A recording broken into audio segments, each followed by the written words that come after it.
दिल्ली में मुंबई की एक लड़की की हत्या की दिल दहला देने वाली खबर सामने। आफ्ताब ने 19 मई को खरीदा फ्रिज 35 टुकड़े कर लगाया शव को ठिकाने। श्रद्धा मर्डर केस की देश भर में चर्चा, जिसके बॉयफ्रेंड आफ्ताब ने 6 महीने पहले उसे मारकर 35 टुकड़े कर दिए। प्यार, टकरार और फिर मोहब्बत के कई टुकड़े। सुनने में यह फिल्मी लग सकता है, लेकिन ये आज के दौर की वो कड़वी सच्चाई है जिसे न हम नजरअंदाज कर सकते हैं और न आप। श्रद्धा हत्याकांड में जिस तरीके से एक के बाद एक खुलासे हुए, उसने हर शख्स के, खास करके नौजवान बच्चियों के जहन में एक खौफ भर दिया और साथ ही कई सीख भी दे गया। आज हम ऐसे ही 3 प्रेम कहानियों की बात करने जा रहे हैं जिनका अंजाम इतना खौफनाक था कि आपकी रूह कांप जाएगी।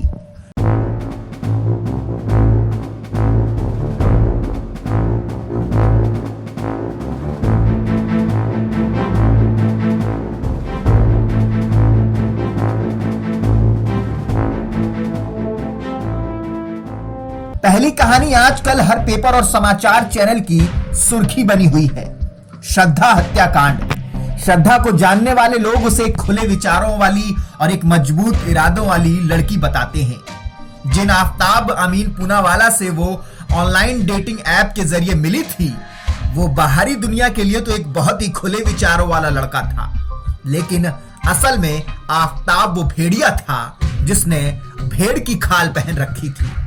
जो श्रद्धा वॉकर अपने माता पिता से लड़कर, उनसे अपने सारे संबंधों को तोड़कर आफ्ताब के साथ जिंदगी बिताने गई थी, उसी आफ्ताब ने न सिर्फ श्रद्धा के सपनों को तोड़ा, बल्कि श्रद्धा के भी 35 टुकड़े कर दिए।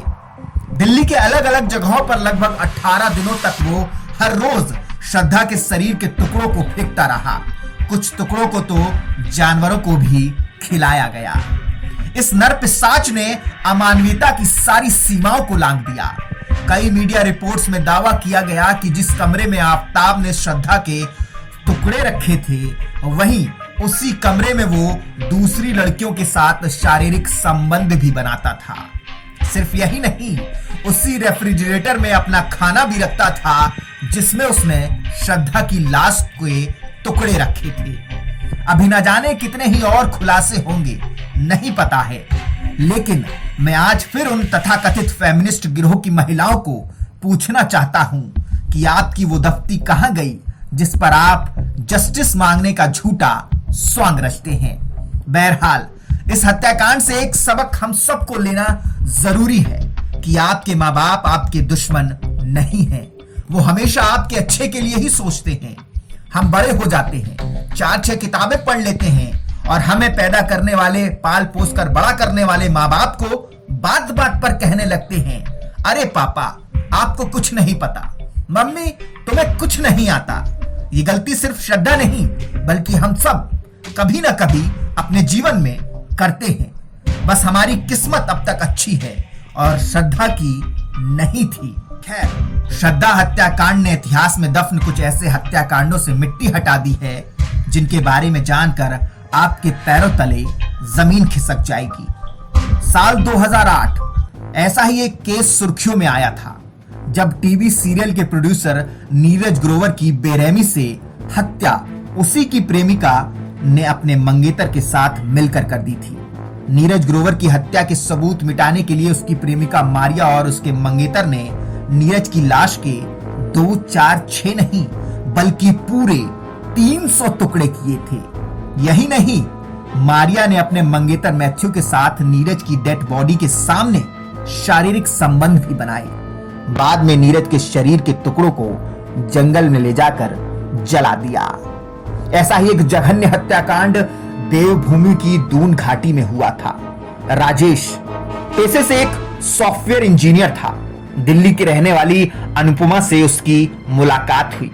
बाद में ये प्यार में तब्दील हो गई। प्यार परवान चढ़ा और साल 1999 में राजेश गुलाटी ने अनुपमा से प्रेम विवाह कर लिया।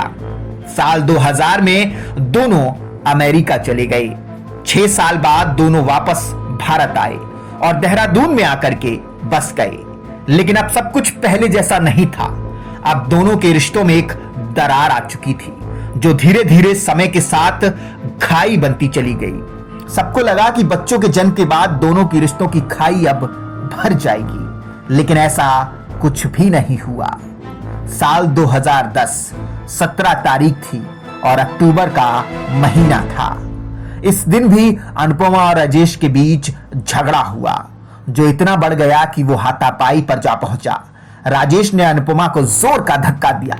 अनुपमा का सिर बेड के कोने से जा लगा। अनुपमा जख्मी हो गई। राजेश, जो कि नफरत और गुस्से में अंधा हो चुका था, उसने अपनी पत्नी को बचाने की बजाय अनुपमा का मुंह पास में रखी एक तकिए से तब तक दबाए रखा जब तक अनुपमा की जान नहीं चली गई। किसी को मालूम न चले इसलिए लाश को छुपा दिया। बच्चों को कहा कि उनकी मां नानी के घर गई है।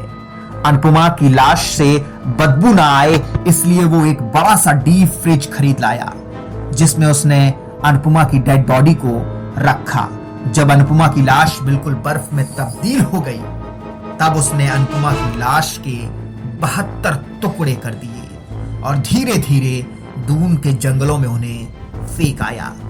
अनुपमा अपने घर पर अक्सर बात किया करती थी, लेकिन जब कई दिनों तक दिल्ली में अनुपमा के परिवार को उसकी कोई कॉल नहीं आई और राजेश से पूछने पर भी कोई सीधा जवाब नहीं मिला, तो अनुपमा का भाई सूरज 10 दिसंबर 2010 को दिल्ली से देहरादून पहुंचा और उसके बाद इस पूरे हत्याकांड का खुलासा हुआ। इस केस को कोर्ट ने रेयर ऑफ द रेयरेस्ट मानते हुए राजेश गुलाटी को आजीवन कारावास की सजा दी थी। इन तीनों केसेस में कई समानताएं हैं, जैसे हत्या का आइडिया इन्हें फिल्मों से मिला, हत्या का तरीका सब में एक समान था और सबसे समानता की बात यह थी कि इन सब ने एक गलत इंसान से प्यार किया।